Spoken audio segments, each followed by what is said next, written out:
Hi, everyone. Welcome. My name is Karen Tucker. I'm CEO at the Churchill Club, and our program tonight is called Is It Still TV If There's No Television? What's ahead for content and audience engagement? And we have with us 5 distinguished individuals to address this topic. Kelly Day of AwesomenessTV, Neil Hunt of Netflix, Tom Morgan, Net2TV, and Tom Pickett of Crunchyroll, and of course our moderator, Colin Dixon of nScreenMedia. Welcome, and thank you very much for spending your evening with us tonight. Special thanks to Colin Dixon for all of his help in framing and curating this discussion, and Andrea Grindelin, thank you as well for getting the conversation started.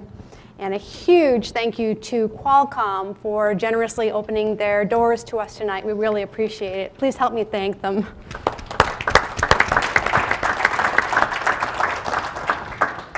A few words about Churchill Club, a nonprofit operating here in the Bay Area for the last 29 years with the mission to encourage innovation, economic growth, and societal benefit. We do this through the up to 40 programs that we curate each year, and our efforts to connect people with new ideas and with one another. We respectfully request that our speakers not pitch, but rather think of themselves as advancing collective understanding. And in particular, we're always very interested in the implications of trends that we're witnessing today for opportunities tomorrow. So we hope that you all will get a lot out of the discussion here tonight. Wanted to mention our upcoming programs. I hope you'll be able to experience some of those as well. This Friday, May 15, it's the Women Tech Exec Roundtable, a program to empower and inspire women within the innovation community. And there are 5 amazing women on the panel, including Julie Hanna, who is executive chairman of Kiva.org, and just this week was named Presidential Ambassador for Global Entrepreneurship at the White House. On Thursday, May 21, it is the 17th annual Top 10 Tech Trends, where we have 5 venture capitalists who are going to go out on a limb and predict that in 5 years' time, their trend will see explosive growth. And the criterion is that it cannot be obvious today. That should be a very interesting discussion. The evening of Tuesday, June 2, it's about wearables, and we're going to look at how engineering, design, and business model insights can come together and hopefully help us figure out how to push that past the tipping point. And then finally, the morning of June 9 in Santa Clara, we're going to look at the future high-performance enterprise with a very thoughtful discussion on, say, the 5+ year horizon of what successful competitive businesses will look like. One final announcement, if you're tweeting, please use the hashtag Churchill Club.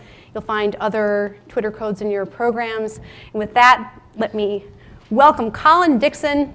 Colin, take it away. Thanks, Karen. I'm so happy to be here. This is a subject that's near and dear to my heart, and I know it's near and dear to all of the people on the panel's heart. I want to give a little bit of an introduction here to sort of set the stage.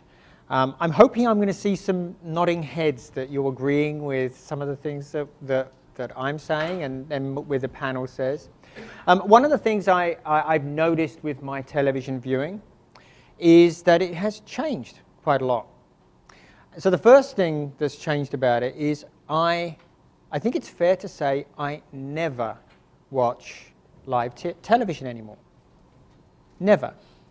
And increasingly, when I turn the television on, I'm going to my Roku device first, not to my satellite. And I do have satellite, but not to my satellite box or some other box. And lastly, I am watching a lot of Netflix, of Hulu, of Twitch. Well, you know, I am not alone. There's some interesting new statistics. Nielsen, for example, says that in every age group, even my ancient age group, live television viewing is down. In the 18 to 24 age group, it is down 16% in the last year. That's 30 minutes a day gone. And most of that time has gone online.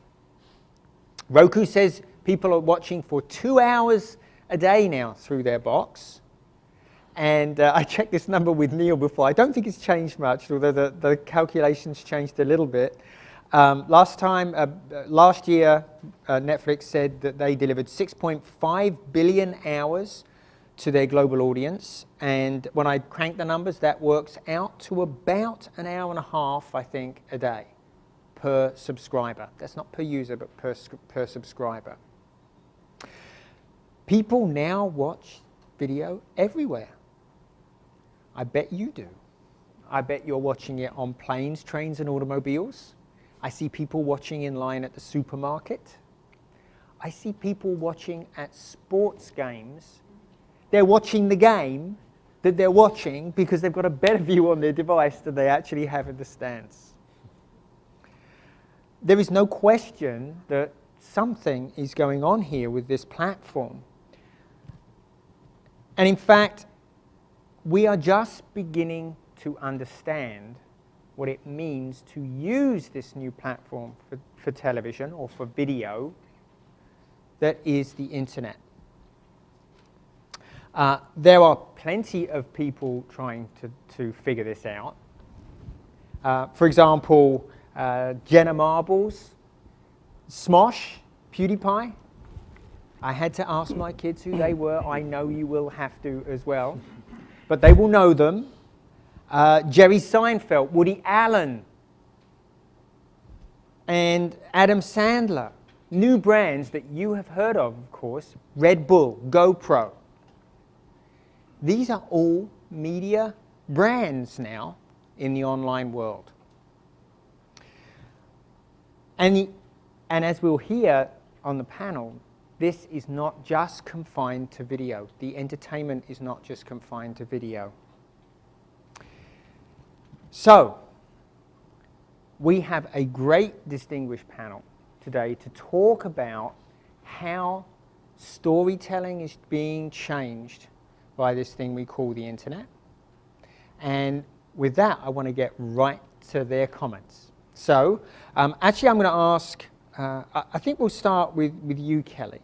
Why don't you start off by telling people a little bit, just a really little bit about AwesomenessTV, and then we'll talk a little bit about storytelling in that environment. Sure. AwesomenessTV is a media company that is focused on the kids, teens, and young millennial audience. We produce several hundred hours a year of original content, short form, long form, feature films that we distribute through lots of different digital platforms like YouTube, Netflix, and others. We also have a very large YouTube multi-channel network where we basically aggregate and provide services to about 90,000 content creators on YouTube and help them monetize their brands and build their audience.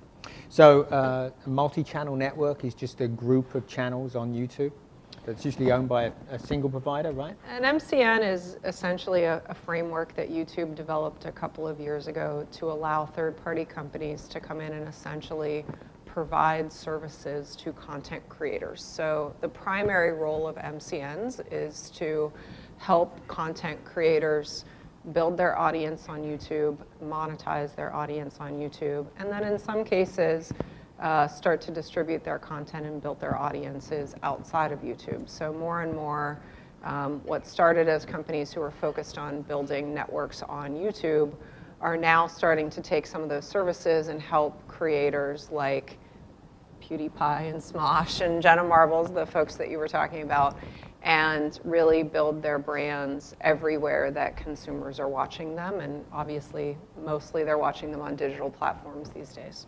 So let's talk about some of the stars of AwesomenessTV. Mm-hmm. They have a pretty unique relationship with their audience, right?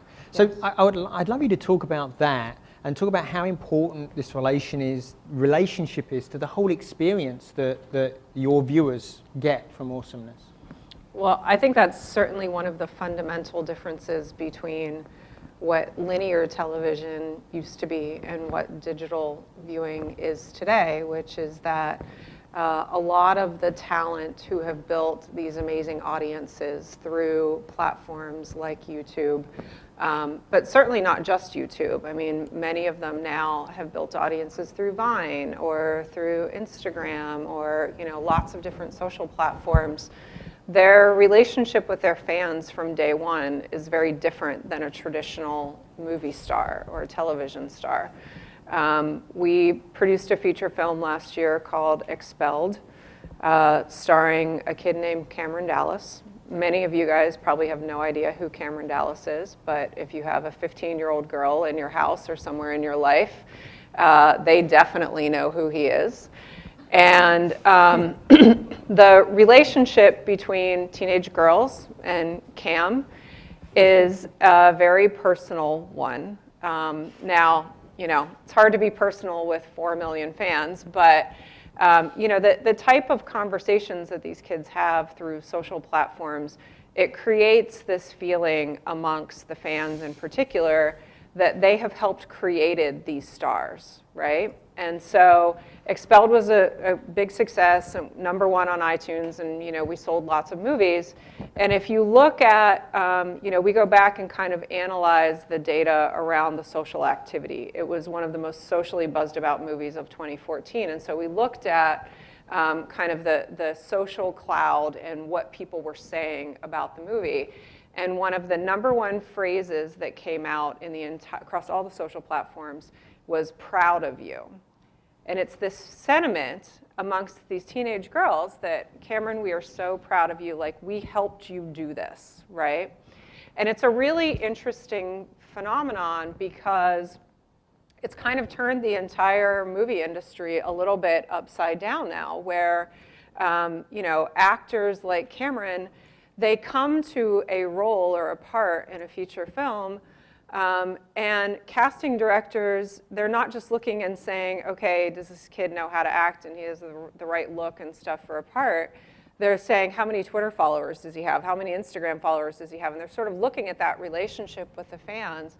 And so it's had a very profound impact on the entire development process around feature film, and I think you're going to see that more and more. We saw, you know, coming out of the New Fronts, for example, in New York 2 weeks ago, a couple of the big agency heads saying, hey, you know, are we going to be seeing more and more of these social stars popping up in broadcast TV and things like that? Because, you know, should bigger TV networks be taking notice and, you know, trying to figure out how to take more of the talent from social media and really tap into that relationship when they're thinking about, you know, developing for broadcast television. So I think it is really just the beginning of what's going to be a really interesting time over the next, you know, 5 or 10 years where, you know, this is a very different relationship than where it used to be, where a studio or a network would basically find a young talent, like a Disney Channel, for example, would find a young talent. They would essentially own them, and they would create that brand, and sort of it was a machine. And then the kids turn 18, and they kind of go off the rails a bit. It's fascinating. I had this vision of, you know, in 20 years' time, when these young ladies are women, they'll look at us like we have two heads when we say, well, we never were able to talk to Tom Cruise, or you know, we never had a relationship. Well, now they can't imagine not. They demand it. Like, it's, you know, they can't imagine not talking to celebrities. Indeed, indeed. Neil, I don't need you to introduce Netflix. I think everybody in the audience is very familiar with your service. One of the most interesting, I think, defining differences between the delivery of online media and the delivery of television is data. We have so much data. In fact, I was moderating a panel last week with Hulu, and Tim Connolly said that they were yielding 4 petabytes of data. That's 4 with a lot of zeros after it. 4 petabytes of data a day on 1 billion transactions a day. You have a much bigger audience than them. This is a lot of data, right? So I want you to say a word about that data, but in particular, how are you using that data to make decisions about content? Are you using it to actually influence the type of content you go with, and is that the be-all and end-all, or is there some other way that content is created for you? I think there's a lot of different ways. There's sort of three key things that we get to use the data for. And yeah, I don't know about Hulu's 4 petabytes. We start tens of thousands of movies a second, shows a second, episodes a second at peak times. That's a lot of stuff. And for each of those things, we get to see who's playing it, what device they're playing on it, how long they watch it for, when they stop and rewind, and just a great deal of information about how it's working for people. So we get to do three things then. We get to use the data to match the individuals with the content that we have to make sure that we're pitching the right content to the right people. And if you think about it, if you've got a broadcast channel, a broadcast network, and I don't know about you, but I have maybe a dozen favorite channels. So what's on right now is 12 things. And if none of those are interesting, I'm done. So my choice is quite limited. I flip through 12 things, and if there's nothing there, I switch it off again. With Netflix, we have thousands of different choices. And so if I were to try to evaluate all 1,000, I would get bored or die long before I got to the end of it. And so really it's about actually knowing the tastes of each individual so that we can compose not 10 or 20 or 100 channels, but we can compose one channel for each member of the audience who's interested, and then be able to pitch them something that we think is compelling and interesting. And we talk about the moment of truth when somebody sits down in front of a television and they're looking for something to watch. And I think the research I've done suggests that we have somewhere between 30 and 60, maybe 90 seconds to capture their interest. And they're going to look at 1 or 2 screens full of possibilities, maybe 2 or 3 in depth, and then they're going to make a choice. And that's actually a hard problem, to whittle down 1,000 possibilities into 20 choices that you can put on 1 or 2 screens to make sure that you've got something that's going to capture your interest and your interest and your interest right now tonight. So that's thing one, and that's probably the most important thing that we do with the data. The second thing is, when you're evaluating what content to put on a service like Netflix, the data becomes very valuable there too. And of course, this gets hyped and blown out of proportion that people think, oh, we're going to have artificial intelligences writing our stories for us, which of course is not at all true. That doesn't work, at least it's far, far away from being truth today. What we have today is we might get presented with a package for a show, and we have to evaluate whether that's a show we want to put on Netflix, or whether we're going to pass and let somebody else take a crack at it. And what we get to evaluate are the details of the story and the cast, and the director. If the director and the cast are associated, maybe we just have to think of potentials who we might bring in. And we can evaluate how those features and factors for a package of content that we're thinking about getting resonate with the potential audience. And we have profiles for 60 million people who we can match up and say, okay, we think we can find an audience of 100,000 or 5 million or 10 million who'd be interested in this show. Let's go build that. So that, you use that, for example, to make decisions on things like Arrested Development or doing a deal with Adam Sandler, because you have a ready audience. We know the audience. We know that Adam Sandler resonates with a lot of people. We know that's a pretty easy one. Adam Sandler is a pretty easy match. Yeah. You don't need a lot of data for that one. But being able to predict a Frankie and Grace or a Lilyhammer, one of the more obscure ones, that you really need to be able to figure out who's going to be interested in a show half in Norwegian with subtitles on. But if you find the right show and you can match it to an audience, and the price is right, it becomes a very compelling piece of content to put together. And so we can build a library that's much broader and more edgy because we actually know in advance who we'd like to be able to sell it to. So that's thing 2.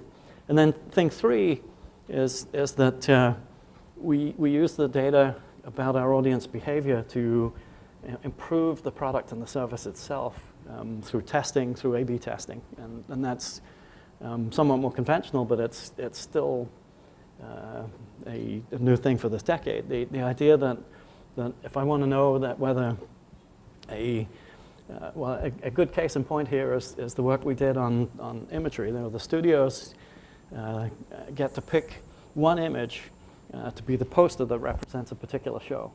And you know, they put a lot of money and marketing effort behind that. Well, we did some interesting tests, and we explored what if we created half a dozen different images, and we actually we took the standard studio issue material, and we actually took screen captures and put together half a dozen completely different pieces of imagery representing each show. And then we tried a random test where we would expose different pictures to different people and see which ones resonated more. And we actually found an extraordinary uptake with a different picture. With the best picture outperformed the worst picture by about 30% higher. You get a lot more viewing on a piece of content with an image that people can recognize. And there's simple rules that you can learn from that. Things like you want to really focus in on one or two cast and put big faces on the screen with not much distraction. Much better than an ensemble picture. Much better than a contextual picture. Much better than kind of a, you know, but those rules are sort of very general and they don't apply all the time. But the idea that you can take lots of different possibilities and put them in front of real people and learn the data about which ones work and then apply that. Okay, we've learned this is the right one. We're going to use that for everybody now. Or whether it's the kind of user interface. Do we do an interface that shows 10 pictures and makes it really easy to see which is which, or 50 pictures on the screen and you get more on the screen, less navigation? Well, it's, you know, you need the bigger picture, but that's something you learn by exposing it to 1 million people each and seeing who bites and who takes. So there's sort of three things, but then you got, the data is super useful for lots of other things too. Believe it or not, we use data. It's far more efficient to QC the content than to have somebody watch through. And if, in fact, the audio stops at minute 32, doesn't go right to the end, you'll see a big spike in abandonment at minute 32. And we have algorithms that can say, oh, take that one down right away and get it fixed. And we can spot broken content within an hour or two of putting it on the service just by looking at the data patterns. So matching people to the content's the most important thing. Choosing the right content, an interesting thing, and then testing, and then lots and lots of operational stuff. So it fits in every dimension. Thank you. That is something I spend a lot of time talking about, is the data aspect of things. I do want to get some advertising, some discussion about advertising in. So I want to turn to you, Tom Morgan. I'm not being too formal with Tom. We have two Toms on the panel, so I'm going to call them Tom Morgan and Tom Pickett. So just so you know. Tom, why don't you say real quickly, who's Net2TV? And then let's talk about ads. Okay. Net2TV was founded on the idea of taking material that was made more for web properties, that wasn't a prepackaged half-hour or 2-hour movie, and curating it, putting it into shape to watch in a television setting regardless of the device. So we work with Sports Illustrated, we work with People Magazine, Cycle World, brands you may know, but we take, everybody's taking long form and chopping it down to short form. We take short form and we re-aggregate it up into long form, and you can sit on a couch and watch it. So we have Sports Illustrated, a half-hour TV show, or People Magazine, a half-hour TV show, all supported by ads. And we'll get to that process, I hope, later in, because it's a fascinating process. But I do want to ask you about ads. Obviously, we have to pay for the content somehow. One of the principal ways is through ads. In advertising, the story is as key as the content around which it's being shown, right? Right.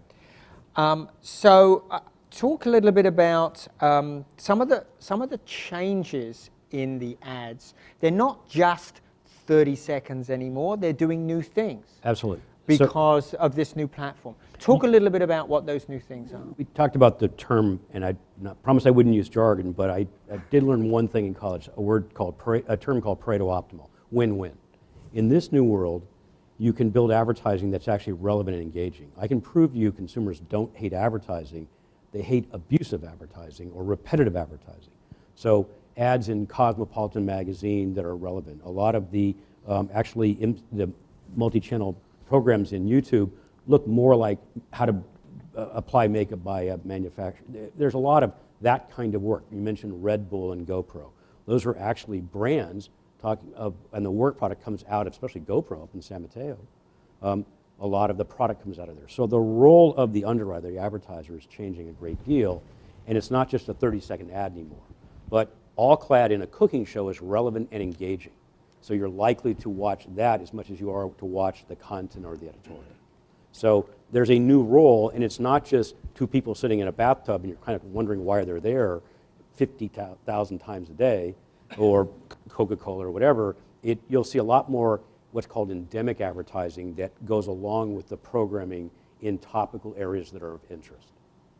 So am I thinking, have I got the right picture here? There's this show, Comedians in Cars with Coffee, with Jerry Seinfeld, and the sponsor for that is Acura.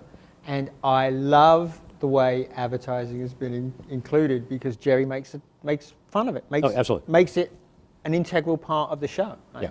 And the problem with broadcast TV or mass market television is the cost of buy-in requires it to be a big advertiser. ABC has 350 advertisers. Google has 4 million. The point being is that you can now engage with a different class of advertiser because they can buy more into a segmented audience, into a segmented show. Therefore, you're going to start seeing a different class of advertiser come in to these niche programming that can afford to really support something that goes along with their area of expertise or their area of product. So it'll be a different class of advertiser. It won't just be pharma, it won't be pharmaceuticals and automotive and things like that. It'll be skateboards or surfboards in some of the GoPro areas or things like that. So it's a different mix and relationship between the programming and the people helping underwrite the programming. And I saw something really crazy the other day in a new product called Vessel. They were doing 5-second ads. 5-second ads. Can they really work? Personal opinion? No. The 30-second ad was meant about what's called reach and frequency. Drink Coke, drive forward, drive forward. In this world, actually having something that's meaningful and useful and constantly changing and updated, and I don't want to see this, it's not reach and frequency, the formula for broadcast TV advertising. It's, I've got something to say to contribute to the topic, the dialogue, what Kelly talks about. So the role of the underwriter goes back to some of the early models of television, the Texaco Hour, things of that nature. The biggest soap opera, reason they're called soap operas is, Dove and that kind of thing. So it's an updated version of that model, and we're going back full circle to the role of an underwriter playing a different relationship to the program. So let me, I'm going to throw out a quick fire answer. Okay. And we'll start with you, Tom Pickett, because I want to get you into the conversation as quickly as possible. And then we'll come back to you, actually, at the end. So will we, in 10 years from now, will we have the same load in online video of ads as we see in television today? Will we have that same load? What do you think, Tom? I think it'll be lower because it'll be better targeted. Tom, would you agree with that? Oh, absolutely. Yeah. Neil? Yeah, it's a no-brainer. The data helps you make the right targeting. It makes more value. The users get intruded upon less. Win-win-win. Kelly, you agree with that? Lower ad load? Yeah. Yeah. I don't, That's a win for us. I think it's not really apples to apples, so it's a little. The advertising obviously is different, but we won't be forced to sit through, 6 back-to-back 30-second ads. No? Good. That's good news for everybody, I think. Well, most of the ads you see are all irrelevant, right? If you could skip all of those, you still got all the value, and the one that you actually get to see pays the freight. Indeed. The tough part is, so you don't sit through, 6 30-second ads, but instead you basically have an ad integrated into your entire half hour of content. So it's kind of... Which is what Tom was saying. Yeah. Tom was saying, exactly. Yeah. So just on that, I think the question is whether we'll have, a lot of content now, courtesy of the Netflix model, has no ads at all, right? So a lot of premium content now is coming without it. So I think the question is, over time, what's that mix going to look like in terms of when you pay for something, should you get ads or should you not get ads? And we'll see how that evolves. So Tom, why don't you introduce tell us who Crunchyroll is, and then let's talk about some of the unique things that you're doing. Sure. So Crunchyroll is a over-the-top service. Over-the-top simply means that it's carried over the internet directly to the consumer. And Crunchyroll brings Japanese anime content to people outside of Japan. So there's pretty large audience of people outside of Japan that are really interested in that type of content. And so we have a free ad-supported service. We have a subscription-based service with no ads. And we bring it across almost every device. So it's on mobile, it's on Xbox, it's on PlayStation, it's on Roku, Apple TV. And the other thing, so we actually have multiple brands within the Crunchyroll company. So we have another company called, or brand called Creative Bug, which is a crafts channel, subscription-based crafts channel. And we have a Korean drama channel called Soupy TV. So really what we're into is how do we serve audiences that are underserved on television today? And how do we bring them together around experiences directly over the internet? So let's dig into that, because that's a very unique feature, I think, again, of this platform which we call the internet, this ability to connect actually audiences that are fairly difficult to reach in traditional means. Let's stay with the anime. This is a very interesting audience, right? Talk a little bit about the audience. They're very rabid, they're very focused on their content. Talk a little bit about that and how it affects the way you deliver service to them. Yes, so the anime audience is very passionate. I mean, there's things like cosplay. People dress up as characters. There's anime conventions that are around the world where people congregate together. So when we think about the service of Crunchyroll, there are a lot of general services that have some anime content on it. So we have to really super serve that community. And so what we do is we bring together as much anime content as we can, but we really try to, in the process of doing that, you actually bring together the community.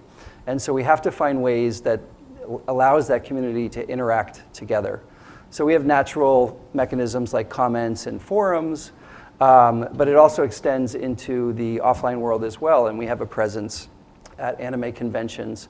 We even think about how we can do things in the offline world that are part of that subscription that they pay on a monthly basis. But I think the thing about the community is, and if you're trying to build a brand around a niche type of content, it's that brand is actually built with the community. What you're doing is you're creating a forum for that community to actually interact with each other. And so there is this joint sense of what this brand actually means. People want to wear a Crunchyroll t-shirt because they want to say, I love anime, and I hope I can find other people that love anime. And so there is this shared sense of brand. I think it's similar to what Kelly was talking about when somebody makes it, it's like we made it together, and the Crunchyroll brand is something that anime fans make together. And so I think that community aspect is really key. A sense of community and a sense of ownership of the content that's being created and delivered through that. I want to open up the conversation a little bit and think a little bit about what another unique feature of the platform that we're dealing with as it pertains to storytelling. If you think about television changed the world. It really did in many respects, right? It stopped wars. The Vietnam War, you could argue, was stopped because people saw body bags coming back on television. And obviously, it's done some great things.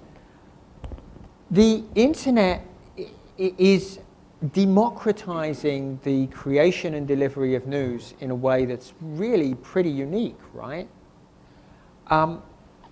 Citizen journalists, we've now got Meerkat and Periscope where we can broadcast live with our cell phones, whatever's going on. How is the internet changing things again? How are we taking these tools and changing things? Is that to me?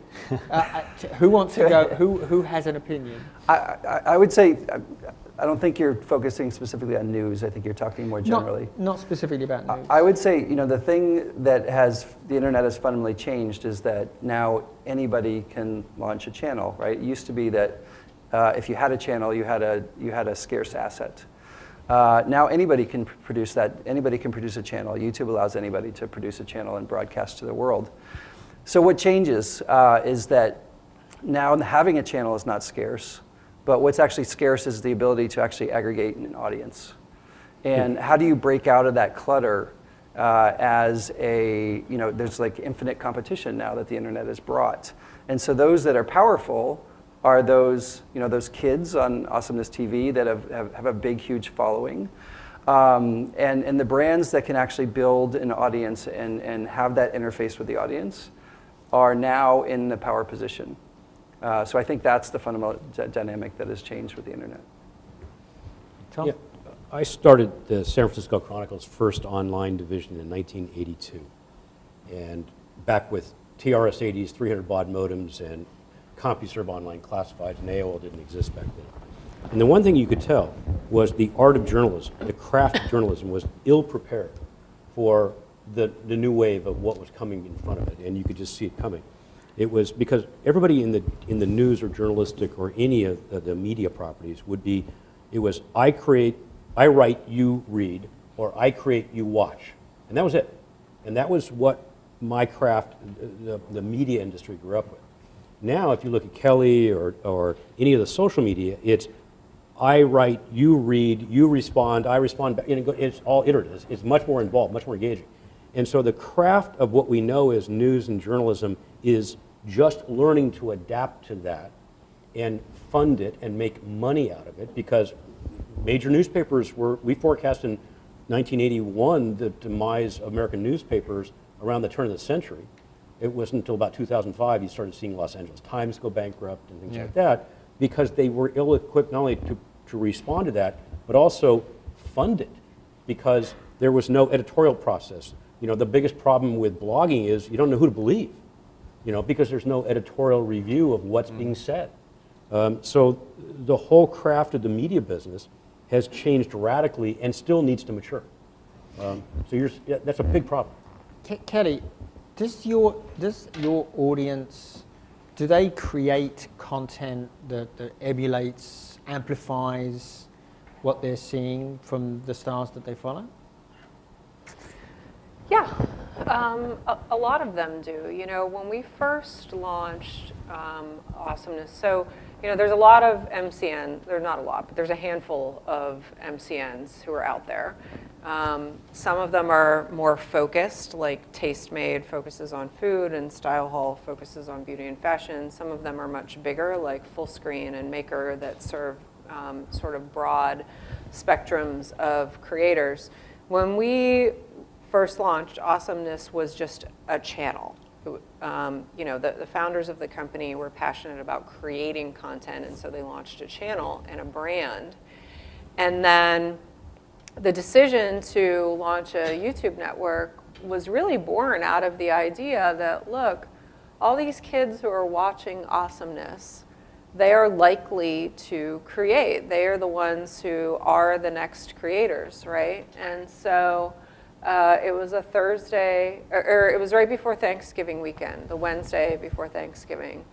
And they decided to launch the MCN, and they just thought, well, you know, we'll open it up and let's just see what happens, and maybe over the weekend, you know, we'll get a few hundred people sign up. And so they created a spot, 30-second spot, ran it on YouTube, and it just said, do you want to be the next YouTube star? Put it up, let it run over the weekend. And when they came in Monday morning, 4,500 kids had created channels to be the next YouTube star over the weekend.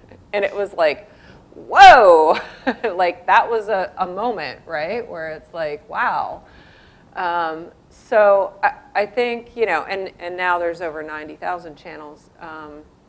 And, you know, not all of these kids, I think what Tom said is absolutely true, which is that it's very easy to create a channel. Anyone can have a channel, anyone can have a Vine account or something like that. Building an audience is incredibly hard. And anyone who's ever run a television network, even with you know, what used to be fairly dedicated eyeballs and very valuable shelf space on the electronic programming guides and stuff, it was still hard then. Imagine how hard it is now when you're literally competing with millions of other kids who are maybe just as talented and just as attractive and just as creative and stuff as you are. You know, getting just that first, you know, 5,000 or 10,000 subscribers on YouTube, most of the time that never happens. Most kids never get beyond, you know, friends and family. And if you can actually get 1,000 or 5,000 or 10,000, then, you know, you kind of start to know that maybe there's something there, and then it starts to take off from there. But it's incredibly competitive. It's very difficult. So how are we going to solve this? How will things get found online?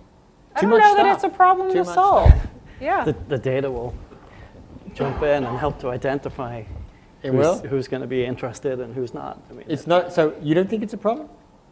No, I don't think it's a problem. Why not? Because I think plenty of talent are breaking out. There are now. So it's the Vox Populi that's gonna fix it. They are breaking out. Kids are finding content. I think it's I'll speak for myself, like, our 40-somethings, sitting in offices thinking, oh, it's very hard to discover content. Talk to a 15-year-old. It's not hard to discover content. They discover stuff all day long. They're always finding stuff and sharing it with each other. Most teenagers don't think content discovery is something that they're, sitting up worried about. I have to admit, I never have a problem finding the new Netflix show. Sure. I never have that problem. But that's from the perspective of the viewer just finding things out there, and especially things like Awesomeness are great.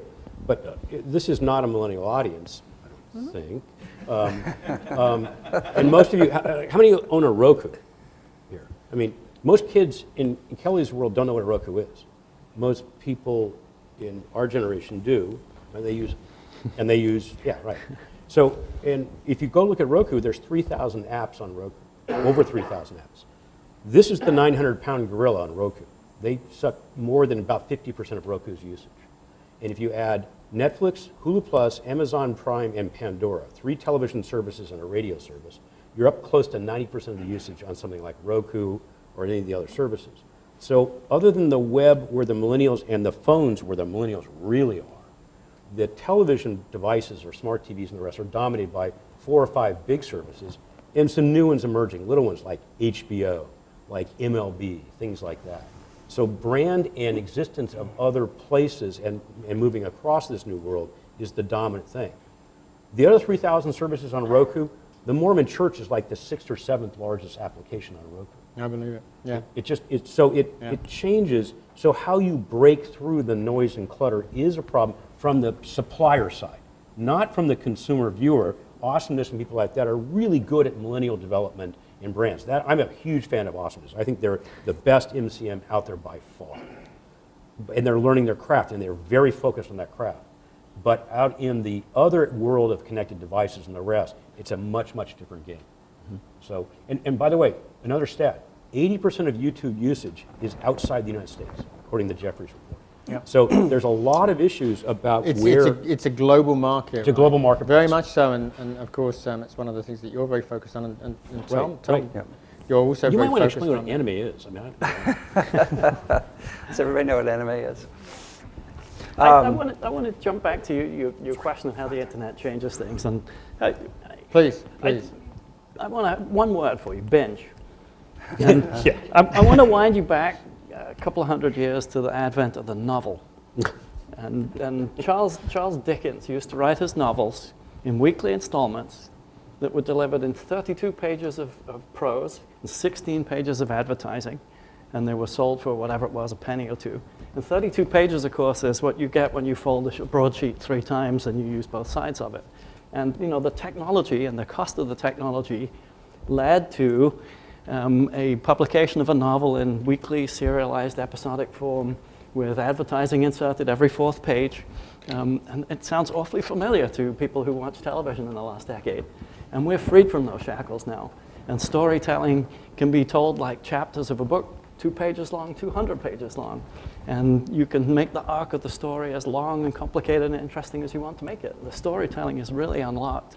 And we've only just begun to scratch the surface of that. Netflix original shows are no longer constrained to be 21 or 42 minutes long. Right. They're 30 minutes or they're variable length.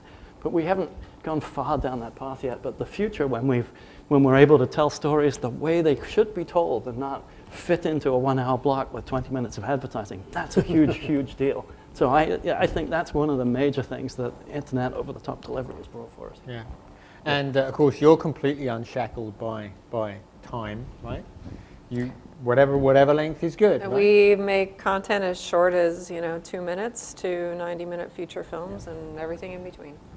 But your content is, you're still basically focused on television type content. Yeah, right? so on Crunchyroll, it's Japanese television, so it comes in the traditional format of Japanese television.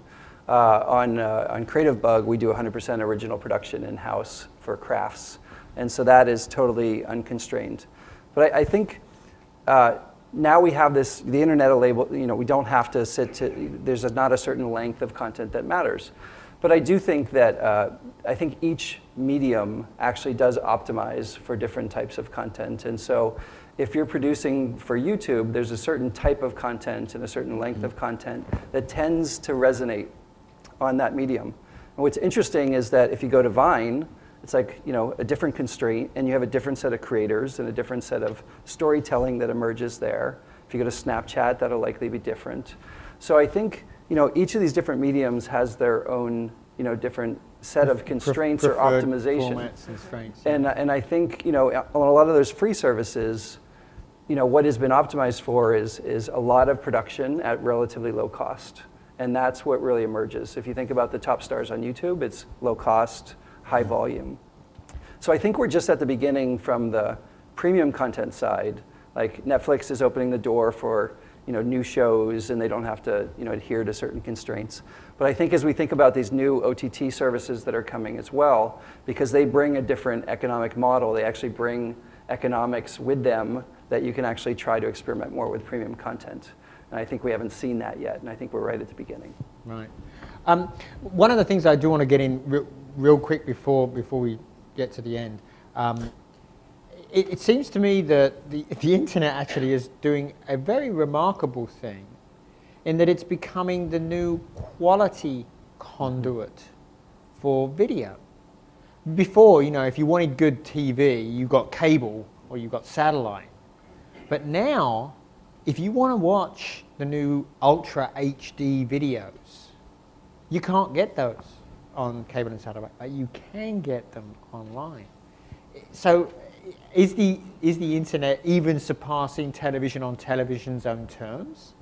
I think so. Certainly, the big advantage here is that if you're delivering one-to-one, you can reach an audience that's incredibly sparse. So the very first person who buys a 4K television or a high dynamic range television, well, I guess we'll come back to that, but if you're buying the new technology, the very first person, we can afford to deliver them a picture that's higher quality than everything they've been accustomed to. You don't have to wait till you can upgrade all of your cable equipment, all of your apparatus. So for me, that's a hugely exciting thing to be able to get out in front of delivering 4K pictures and high dynamic range pictures. And I fantasize about surround vision, being able to do IMAX at home with a big screen field of view and all kinds of fun stuff like that. And the audio and actually more prosaic things like being able to deliver all the descriptive audio and the subtitles and the captions for the deaf and hard of hearing in all the different languages packaged up in a way that you can deliver to the Russian speaker who lives in Sunnyvale who wants the audio narration. That wouldn't be possible on a broadcast medium, but it is possible on the internet. So you briefly mentioned surround. I'm sure, are we all familiar with virtual reality, these new Oculus Rift helmets and stuff? These have been all the rage at all of the trade shows that I've been at. So I've got a question for my panelists, one of the quick fire rounds. In 10 years, will I be strapping on my Oculus Rift to watch a whole bunch of content? Will that be a thing?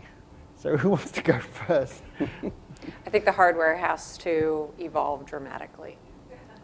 It is kind of ugly.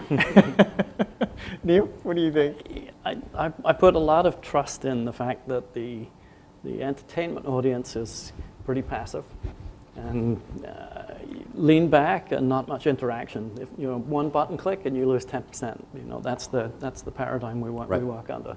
And so if you have to actually put on the goggles, you lost 50%. And then if you have to actually interact and look around and be active, you lost a whole bunch more. So I think the answer to your question actually is twofold. Possibly yes. You will in fact strap on goggles, but not to watch the kind of 2 hours a day of lean back entertainment that we're accustomed to, that will probably still be more fancy equipment, but less intrusive and less active engagement from the audience, is my take. Virtual reality, Tom. Yeah, it's a thing. 10 years from now, we're all going to be watching it. Absolutely a thing. I think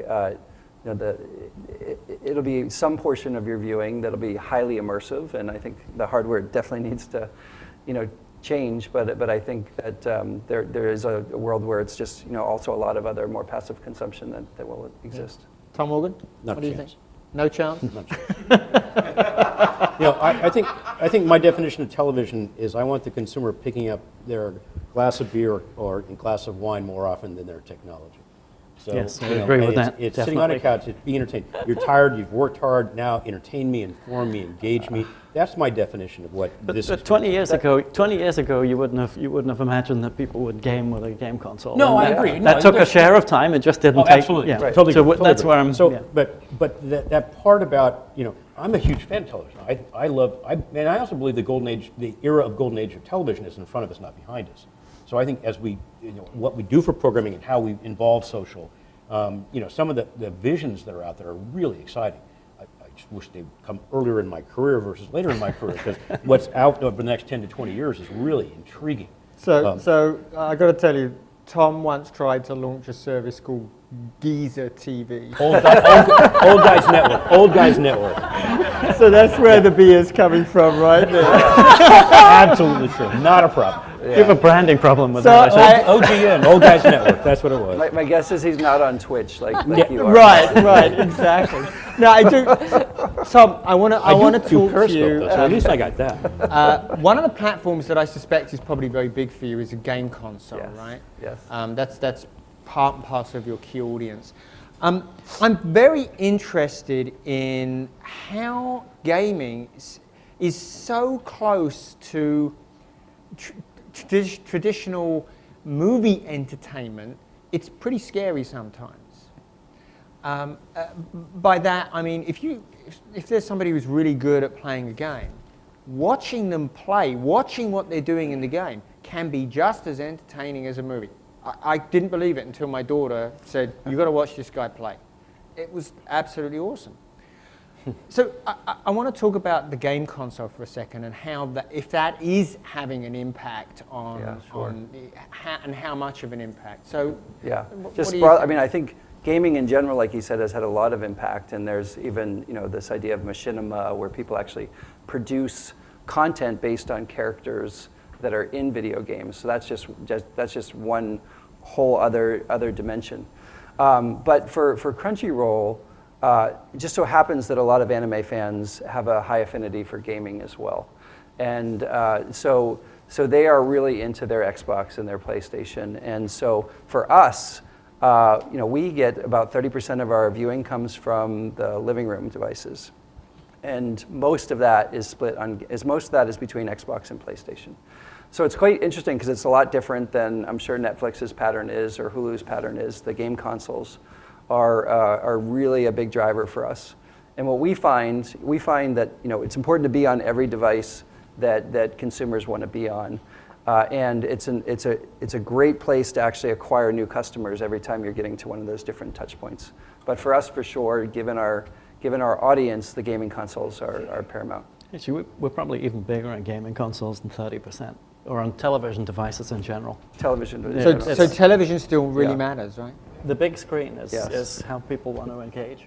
The interesting thing actually about the thing here is that I think television watching is getting to be more individualized, meaning that in fact in the living room somebody's watching the big screen and somebody else is watching a different show on their tablet, and somebody else is in the bedroom with a laptop. And we see a big growth in households getting several streams at once of different shows at the same time. And it's definitely, because you've got so much stuff, you can pick and choose the right show for each person in the household and watch them separately. With big enough bandwidth, I think social type television reemerges, but in different ways. Noob's here from Cisco, and they demoed the idea of where you're actually watching or participating in a game and visually other people are with you. So not only is it social media, it's actually fully engaged, full video. Those kinds of ideas are really exciting to me. So I may be old geezer networks, but I don't mind, you know, having the kids over there yelling while we're watching the game together or we're watching a video game. So the social aspects of television we're just starting to explore. I think that's where a lot of really exciting stuff is, even for old farts like me. So I want to do a quick closing question for each of you, and if you could keep your responses to, this is going to be tough, I know, but to 30 seconds, shall we say? And what I want to ask is just for you to think forward. What are some of the things that you're thinking of doing with this new platform called the internet to enhance, entertain, and improve your experiences? So, Kelly, is there anything that you've got on the back burner that you're looking to bring forward in the next few years?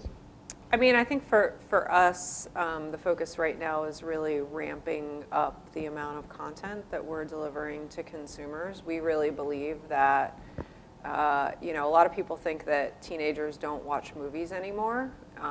We disagree with that strongly. We think teenagers certainly do watch movies.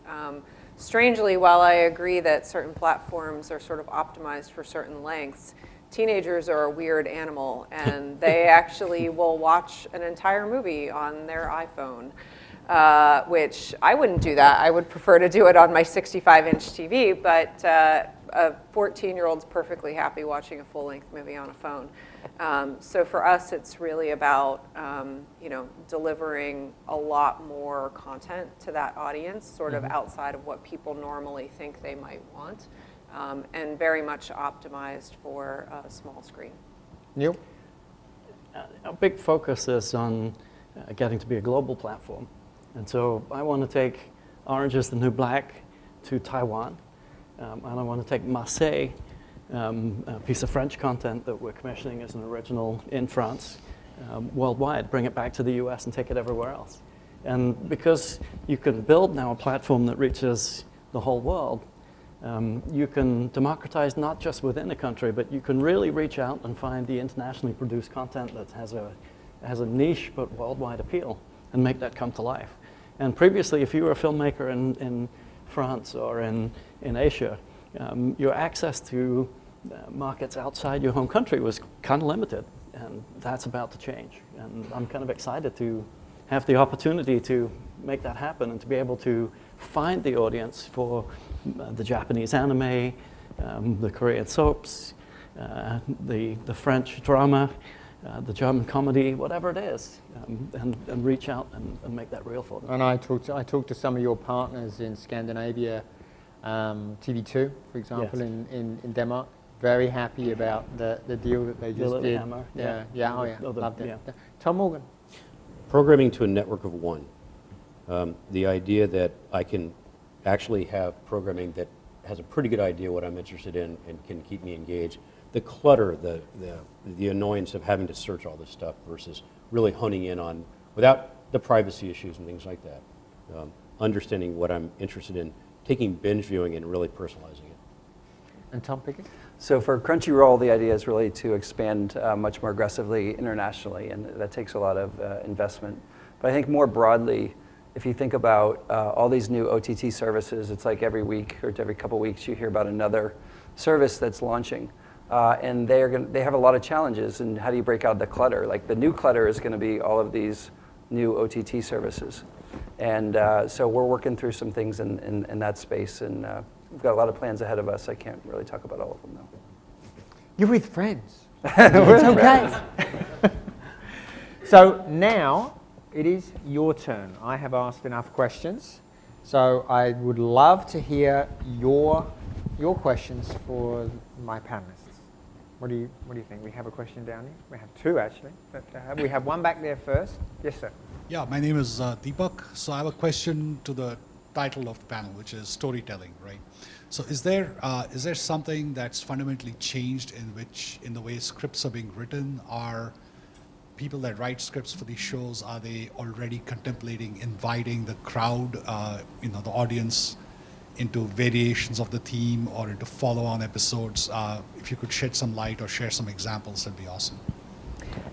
We haven't seen the crowdsourcing around script writing yet, at least not no big shows or anything like that, but it's something that we definitely at Awesomeness think is an integral part of the process perhaps going forward. You know, we do see, I mean, writing is writing, and at the end of the day, you know, it is like telling a story, and then trying to figure out from that story what's the right way to present it. Is it a feature film? Is it a series? Is it short form? Is it long form? What platform does it belong on?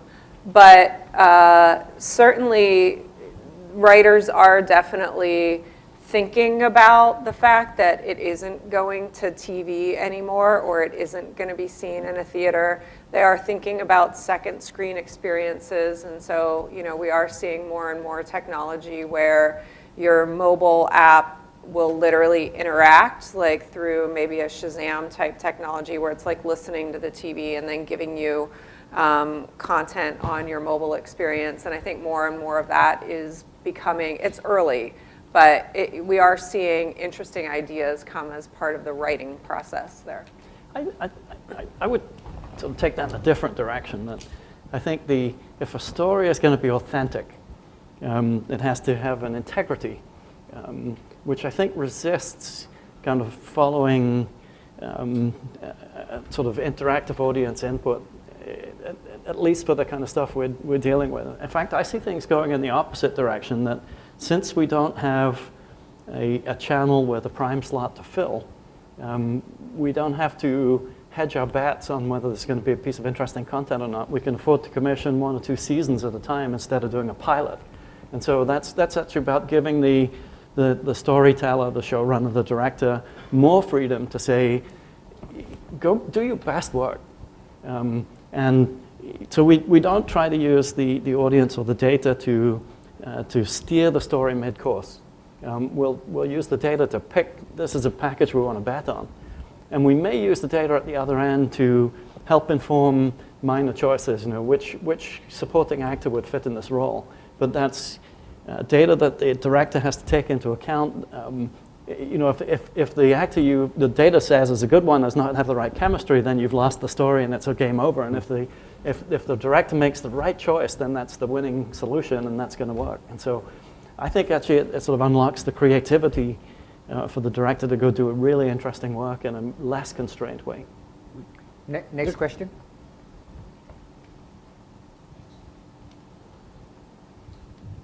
So is this on? Yes. What's to become of the elephant in the room, this great privacy thing that we allude to every now and then? What are going to be the tendencies now, particularly now that the Comey, the director of the FBI, has asked for even more intrusive access?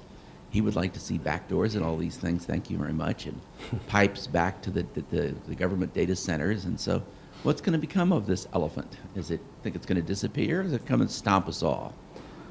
I think we have to, I started off by talking about a lot of data that's available, and we have to be very careful how we use it. We're entrusted with that data by our audience, and we need to use it wisely and responsibly.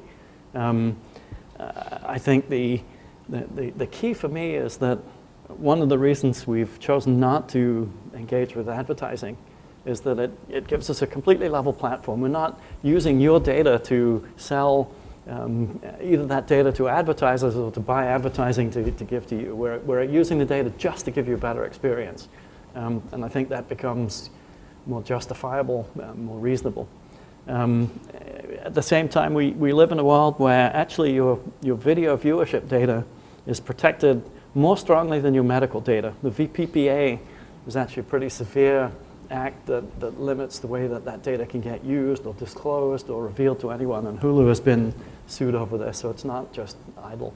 It's a real phenomenon. And I think you're going to see, I think in all fields, people get much more serious and responsible about managing their data for the purpose it was intended. And frankly, I think the idea that the NSA or the FBI is going to use your Netflix data to identify you as a terrorist or not is a bit of a red herring. You just viewed the video how to make a bomb. Well, maybe on YouTube, but not on Netflix. Kelly, there are some special concerns for your age group, right? Yes. Can you talk about those? Well, we don't actually own any of the platforms that we distribute content on. So we're one of the few people that is not busy chasing our own over-the-top service, or we don't even have a website, to be honest. And so when you're not in the business of actually marketing directly to consumers through your own platform, it does kind of alleviate you of some of the burden of some of that. Now, not all of it, because there is a lot of regulation on the COPPA rules around advertising to children and how advertising is integrated with content for children. And, you know, we're very well aware of what those laws are, and, you know, we care about the kids that we're actually talking to, and so we take a lot of steps to make sure that, you know, we're very cognizant of it. But at the end of the day, most of the time, the burden of dealing with a lot of the data collection and privacy issues falls on the platform that is distributing the content. Tom? I am in the ad business, and our back-end ad system was run by a little company called LiveRail that got acquired by a little company called Facebook. And that did the splits and how we did all the dynamic ads. And I was talking to the CEO of LiveRail after he got acquired by Facebook, and he said, you know, since you can identify whose TV it is, we can now use the Facebook profile to insert the ads on TV. I politely declined to take him up on his offer because I think television hasn't crossed this threshold yet at all. We're just starting to learn how to do that, and it's expected on the web. It's expected by the millennials. But you cross into television, it's like mom, apple pie in the American way. That I think you're going to run into Congress, you're going to run into the Privacy Acts, and I think it's a big hurdle the industry is not faced yet. I think Congress will get involved, and I think there's going to be a whole bunch of issues that we haven't tackled yet. And we're going to have to face it. And we've done a really poor job at it. So I think your concerns are valid, and we have to face up to it as an industry, and we haven't done a good job. Next question, please. This fits in well with what you were just discussing. I teach at San Jose State, and we discuss these things with my students quite a bit. We are, if you're over 25, the idea that a medium is defined by its technology. TV is TV, radio is radio, film is something different. My question is, what is TV? So what, I mean, is it like a thing? Is there like a meta or a conceptual or artistic form that is TV? Or is the fact that we're using the terminology just basically laziness? I love it. He's got back to the title of the session. Thank you, sir. It's not TV, it's the modifier, it's the adjective in front. Broadcast TV is defined as a technology. Internet TV is defined. So television is an experience of the programming and the experience regardless of technology. So I have a new definition for television for you. So whatever my consumer thinks is a TV is a TV. And if you pay attention, I always got trained by, you know, really great media guys, and they always did one thing. Pay attention to the consumer. When the consumer's in charge, buckle up and run as fast as you can. Because, and that's what's happening right now. The consumer's now in front. We're not pushing new technology. The issues are not around technology. The issues are about servicing the viewer, understanding the customer. You know, I'm sorry, Kelly and Awesomeness has a understands their demographic incredibly well. It is probably the most efficient MCN on understanding Generation Z. Gen Z. Gen Z. There you go. I actually listened to your presentation. Thank you. It was great. But that's what it's about. So teaching people how to address a marketplace and service the entertainment or the education or the engagement of that marketplace is what I think Awesomeness is a role model for the future of television. And they're working with the younger generation. Wow, someone tweet that. Yeah. I really believe it. I own 10,000 shares. No. Can I ask you, do you know what your audience says when they say they're going to watch Awesomeness TV? Do they just say, I'm going to watch Awesomeness, or what do they say? Yeah, they say I'm going to watch Awesomeness. I mean, look, I think the hard answer is ask anyone and they'll give you a different answer, right? There isn't really a right or wrong answer to, like, is it still TV, is it not TV? I mean, you know, for some people, TV means watching it on TV. For other people, TV means, you know, watching some kind of story in an episodic kind of way, right? So I think it really varies. You know, but generally, yeah, if you talk to young teens and millennials, they will say, I'm going to watch Nash Greer, or I'm going to watch Crunchyroll, or, you know, like something like that. They do identify it as like watching, but they tend to refer to things on their phones and tablets and stuff as video, not really TV. TV still does tend to, like, even for younger kids, associate with a television set. So it's less about what the content is and the fact that they're watching it on a TV. You don't normally hear kids watching something on their phone saying, I'm watching TV. Yeah, I think outside of traditional cable and broadcast, I think that term will just get lost over time. Yeah. Like you said, like people say, I'm going to watch Crunchyroll, or I'm going to go watch YouTube. Yeah. Like, there could be long form, there could be short form, but I think the term just has lost any real meaning at this point. Yeah, there's definitely no relation to the amount of time. Like, it doesn't, like, 2 minutes, 11 minutes, 22, 44, that doesn't define anything for that generation.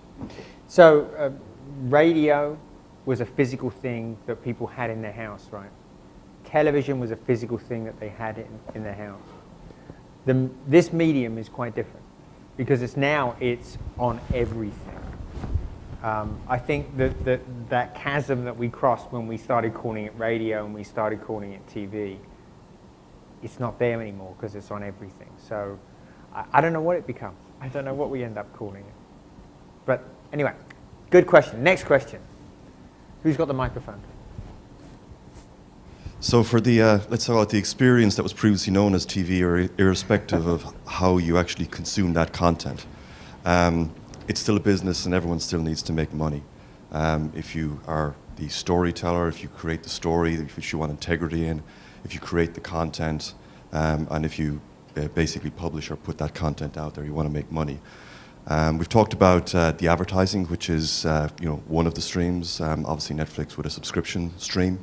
And the other one that people do talk about sometimes is the product placements. Whether the product placements.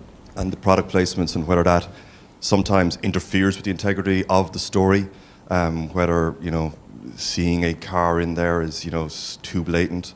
But it is a form of advertising or a form of revenue generation, whichever way you want to put it, that is becoming more and more prevalent outside of the 30-second or whatever that clip might have been. Where do you see that going, and is it going to become a distraction in terms of trying to buy things from TV? Because people want to, if it's Cam, people may want to see what Cam is wearing and buy, the teen type of style. Whether it's Amy and cosplay, there's products there. Whether it's House of Cards, and the product placements that are done there, even down to the furniture. Where does it all go as a true revenue stream outside of just advertising? Product placement, what do we think? I got to tell you, I have not seen a model that works for product placement very well. You have problems of the product going out of style or out of launch or out of window. I find some of the product placement, I'm not knocking on Microsoft, but if you look at what they've been doing with the slate on some of the shows and the rest, it just sort of destroys the storyline when all of a sudden they pull out the thing and go, but my Microsoft, you're going, come on, and so I'm a student of television history, and product placement has really struggled throughout the years. So as a great way to commercialize the message and the rest, it does more interference than it supports. I'd rather do no ads. I'm kind of in the same place on placement. I think there's an important observation here, which is that there are measurable positives from it. You get revenue. And there are unmeasurable negatives that you disrupt the storyline. And I think that it's very easy for a business to follow the measurable positives. It's much harder to be disciplined and back away and say, no, the unmeasurable negatives actually trump, and we're not going to do it. And so I'd love to say we were pure on that. Certainly Netflix doesn't participate in placement stuff at this point. But the best example is Red Bull Media does not require Red Bull to be when you're jumping off a cliff or anything. It's a different beast. Mm-hmm. So I think there's other models that do better. And no, we've never sold Jennifer Aniston's sweater. That's the other part. That's the joke in the industry. Everybody thinks that You know, you're going to buy what the actor's wearing. And the joke is somebody someday is going to buy Jennifer Aniston's sweater. Why somebody wants to buy Jennifer Aniston's sweater, I have no idea. But that's the other aspect of. Sorry, that's an inside joke. Bad.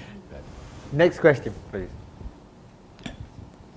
Hi, thanks very much. I teach at San Francisco State, and we teach both live and recorded TV. So we've got a lot of content creators, and what I haven't really heard you guys discuss is live television. So just the word live. Now, you mentioned, Colin, you never watch live television, not even for sports?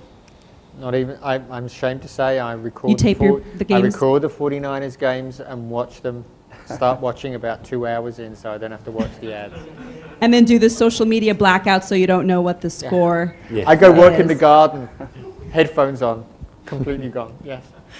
So the question really is, in the future of television, keeping in mind that building an audience also involves understanding the power of live events. If it's not television, then what is it that you can do with your programming that involves live that can get viewers more engaged? Who wants to talk about live? Well, we are still very intrigued by live television, and if you want to call it television, events, whatever. We have a show that's in development right now that I can't talk about it too extensively yet because we haven't announced it, but basically it will be a live show. It will interact with your phone, and so it will be, you know, sort of designed to be mobile first, designed to be consumed on your phone, and have very much an interactive experience, but it will be a daily live show, 5 days a week. And you know, we'll see how it goes. We think it's worth pursuing. We think that teenagers, you know, given the amount of time that they spend on their phones, particularly after school, you know, and those sort of like 4 to 8 o'clock hours when they're hanging out with their friends and they're, you know, sitting there on Snapchat and Twitter and YouTube and stuff, that there is perhaps an opportunity to engage them with a show format that is something that is daily, that is relevant to them, and that is extremely topical and timely, you know, that, you know, you want to be in the know about things that are happening today, right now. So we're still excited by live TV. We think it's interesting. You make a distinction between live and non-live, which I think is false. I think it's a continuum. And it happens that long delayed, you know, content that has a 10-year lifetime is well served by internet delivery in the beginning. But I think that the boundary gets closer and closer to live, all the way to, you know, is it live if it's delayed by 30 seconds or a minute? Is it only live if it's actually like right at this instant where you can watch it while you're sitting in the stadium, perhaps?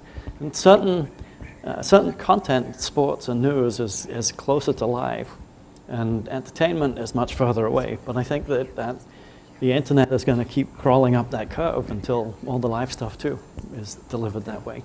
Just one quick thing to add on that. I think live means that there's an event, right, that matters, that's timely. I think there is something about events that is happening, and I think that physical events are becoming also more important. I know, like on YouTube, there's, you know, YouTube stars now make tours, and there's something about this idea of getting together live and in the moment. So I think there's something there. It's just that we've always, you know, we've gotten used to appointment viewing when we don't need it, and in some cases it makes sense, and in many other cases it doesn't make sense anymore.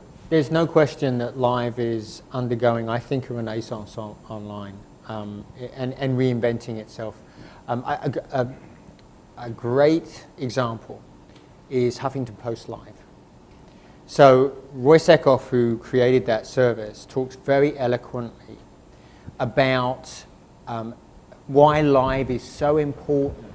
He says it creates an event, and it creates an appointment, and it creates a community around the discussion. And so that service absolutely embraces it.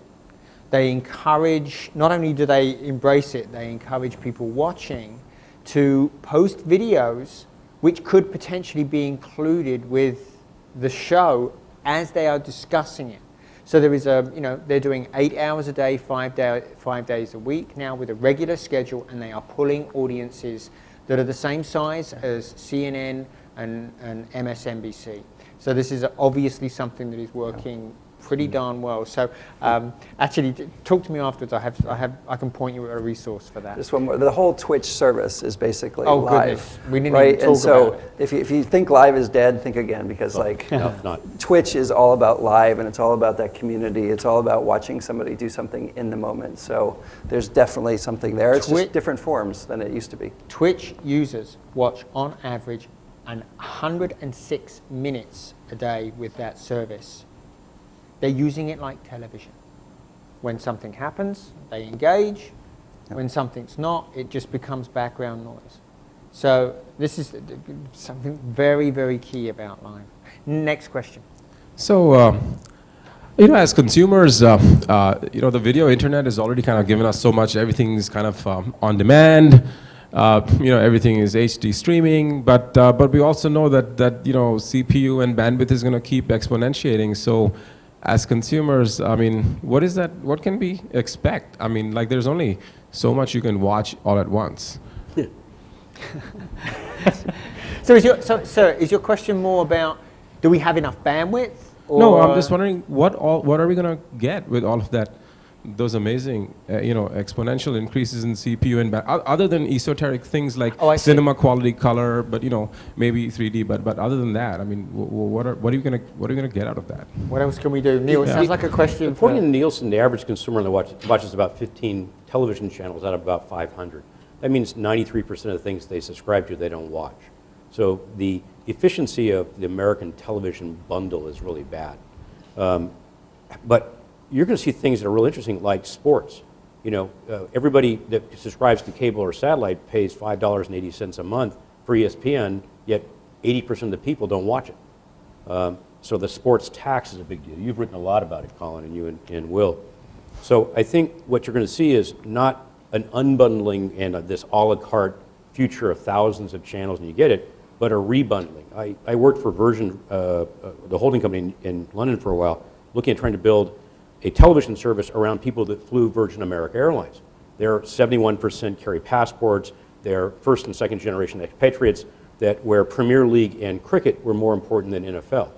And yet we couldn't bundle a service against that demographic, that viewer profile, because we couldn't unbundle television and rebundle it. And the biggest revolution that's going to occur is bundling of American television that goes around you as a member of a community or a demographic or a profile, not where you live. Because cable was built around where you live. It was a geographic bundle. And most cable or satellite has basically the same channels from about 8 companies, if you think about it. So the repackaging of television and entertainment is more what I think you're going to see. Because you don't want 10,000 things. What you want is 50 to 100 that's high probability you're going to be engaged with, or serendipity you're going to find intriguing because you found something new. So I think the rebundling of American entertainment is what this is about, not there's going to be 30 million things you can watch and now you're confused as hell. Neil, what's technology going to enable in entertainment that it doesn't today? So we're embracing 4K today, and 4K has probably got the same number of pixels on the screen as there are receptors in your eyeball. So there's not much room to go further than that. HDR is putting better pixels on the screen, brighter brights and darker darks. And if you get to see one of the new fancy $1 million high HDR TVs, when the sun shines on a metal surface, you reach for your sunglasses, it's that bright, and it just gives it an extra dimension of compellingness. But it takes extra bandwidth. And then the thing that I dream about, television's designed to fill 40 degrees of view. That's what the director shoots for. But our eyeballs are capable of seeing things out to 120, 140, 180 degrees field of view, and up and down too. So I dream about the surround vision thing where, in fact, we're going to film our entertainment that has, you know, the story going on here where you're paying attention to it, but there's things on the 2 additional screens that sort of wrap around you in an additional way, and maybe some above and below. Just like we've gone from stereo to 5.1 and 7.2 and 9.2 and Atmos, and the sound has gotten more and more encompassing. so too the video, and we'll start to shoot with 3 cameras pointing in different directions. Neil really wants that really virtual TV, doesn't he? He really wants it. We'll take one more question. Hi. Hi. I grew up around the world, and my dad actually works for the FBI, so we're going to have to kill you now for that question. I kid. I really appreciate Neil and Tom's perspective on globalization and reaching those global audiences. My question has to do with scaling and taking that content across different cultural, language, and socioeconomic boundaries. My parents live in New Delhi right now. You go to the theater and you watch a movie. There's no kissing in an typical Indian film. Japanese anime, I can't remember the last time I've seen one in English. So I'm curious how you guys plan to scale and bring humor and things that everybody can relate to into your content. Tom, we'll get to you just in a second, Neil. You have the great example. This is perfect for your Tom Morgan, your swimsuit edition. Why don't you talk about that? Oh, I think I don't believe in globalization. I don't think the French will allow it. But that's true. But everybody else. I believe in localization and personalization. So I think the Indian cultural morals will prevail. And that American export. So I think the idea of we use the example of the swimsuit edition. If I know that that if you've ever seen Sports Illustrated swimsuit edition, you know that it's fairly risque. But if I know that in a household there's a young child, I'll switch out the video based on the profile, privacy respected. But if there's Thomas the Tank Engine, I know on the user interface, I know there's probably a child. I can adapt. I can also adapt to different regional zones and localization. So I think the strength of television is the opposite of that, which is that you'll start seeing more things, especially local TV stations, as they take Tastemade and make it relevant to Phoenix, or if they take Tastemade and make it relevant to New Delhi. Or I've got one local station that's actually looking at going into, we joke that no content created above the Mason-Dixon line. But and it's because it's Southern and Cajun or whatever. So I think it may have exactly the opposite effect, that localization becomes more prevalent because it's not one size fits all, and it can actually adapt to the culture that's viewing it. I don't want to take Sports Illustrated and just export it around the world. I want to make it more relevant to the viewing audience at hand. Neil, you're living this. You're living this problem right now. Yeah, you're different. Yeah. It's fascinating. If you many of the big movies shot today are shot with Chinese money, and they're shot according to the Chinese rules. So when you watch, name your big content, you're actually watching content that was shot with China in mind. And okay, that's just a fact. If I can quote Thomas Friedman, the world is flat and getting flatter. And I think that we think that we maybe here in the US have a pretty liberal point of view, and we have relatively extreme content, and it won't be accepted in the rest of the world. In fact, I think everybody has their own perspectives. We embrace lots of violence, but we're very prudish about sex. You take European content, and it's the other way up.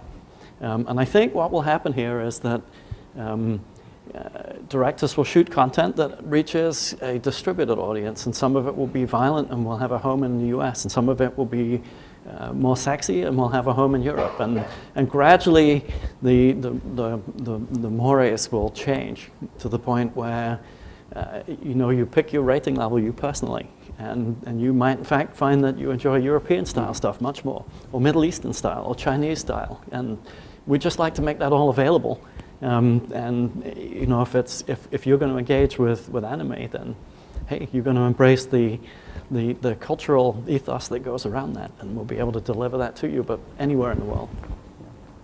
I think that if you're a curated site or a curated service and you're going country to country, you have more opportunities to define what resonates or where you should draw the line. So I think Netflix is going country by country. As we go country by country, we just launched in the Middle East the Crunchyroll service in Arabic, and there's some content that pushes the boundary a little bit there, so we decided to hold some of that back. I think if you're operating a global platform like YouTube, and I used to run the policy operations at YouTube, like the thing is available everywhere and you have people, anybody can upload, it becomes a much harder problem. And you generally have to try to have, you know, global policy framework, and then where necessary, where legal restrictions prevent you, you have some mechanisms to do that. But it's a big challenge, particularly if you're running a global open platform. Well, I want to thank you all, and I think we all should stay in our seats. I think we're going to have some closing remarks from Karen. So, Karen. Well, I would like to, on behalf of our audience, thank you all very much for sharing your perspectives so candidly. Thank you, and Colin for leading the discussion so well. Appreciate it.